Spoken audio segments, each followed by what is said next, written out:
এবার ভারত ছাড়তে মরিয়া হয়ে উঠেছেন হাসিনা। যেতে চান যুক্তরাজ্য অথবা যুক্তরাষ্ট্রে। আর সেই পথ সুগম করতে কোটি টাকার লবিস্ট নিয়োগ করেছেন বলে জানা গেছে লন্ডন এবং আমেরিকার সূত্র থেকে।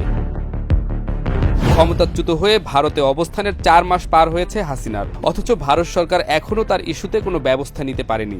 ভারত থেকে অন্য কোনো দেশে হাসিনার স্থায়ী বন্দোবস্তের ব্যবস্থা আজও করতে পারেনি মোদী সরকার। শুধু তাই নয়, হাসিনা সহ আওয়ামী লীগের রাজনীতিতে প্রত্যাবর্তনের কার্যকর কোনো পদক্ষেপও নিতে পারেনি ভারত। সব দিক বিবেচনায় ভারতের উপর থেকে মন উঠে গেছে খোদ হাসিনারই। সম্প্রতি হাসিনা আমেরিকা যুক্তরাজ্য জাপান প্রবাসীদের সঙ্গে নিয়মিত আলোচনা করছেন, আওয়ামী মনস্ক প্রবাসীদের চাঙ্গা রাখছেন।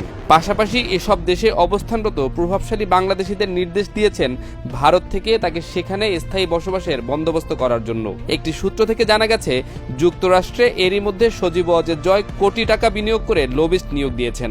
এই লবিস্টের মাধ্যমে যেভাবেই হোক হাসিনাকে ভারত থেকে যুক্তরাষ্ট্রে স্থায়ী হওয়ার গ্রিন সিগন্যাল আনতে হবে। হাসিনা প্রত্যাশা করছেন 20 জানুয়ারি ট্রাম্প ক্ষমতা গ্রহণ করলে লবিস্টদের কাজটা সহজ হবে।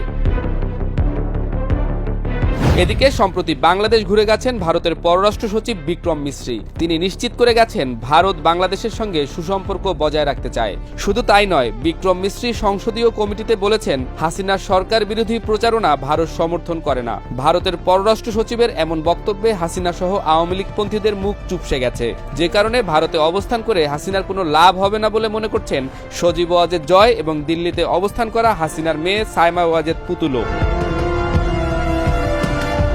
এদিকে স্থায়ীভাবে অবস্থানের জন্য হাসিনা এখন যুক্তরাষ্ট্রের পাশাপাশি যুক্তরাজ্যকেও টার্গেট করেছেন বলে জানা গেছে। সেক্ষেত্রে হাসিনা যুক্তরাজ্যের বিষয়ে দায়িত্ব দিয়েছেন টিউলিপ সিদ্দিককে। তিনি এখন যুক্তরাজ্যের সিটি মন্ত্রীর দায়িত্ব পালন করছেন।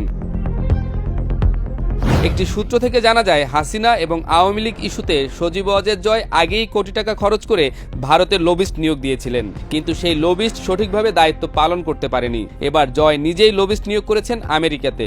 যদিও হাসিনাকে স্থায়ীভাবে বসবাসের সুযোগ দিতে আগেই আমেরিকা যুক্তরাজ্য কানাডা সহ বিশ্বের প্রায় শতভাগ দেশ না বলে দিয়েছে, তবে আমেরিকাতেও ক্ষমতার পালাবদল হয়েছে। আগে বাইডেন সরকার হাসিনা ইস্যুতে মুখ ফিরিয়ে নিলেও এবার ট্রাম্প প্রশাসন হয়তো নাক ঢোকাবেন, এমনটাই প্রত্যাশা হাসিনারও। কিন্তু সেজন্য প্রয়োজন শক্ত লবিং, আর সেই লবিং করতেই মোটা অঙ্কের টাকা বিনিয়োগ করা হচ্ছে বলে গুজব রটেছে।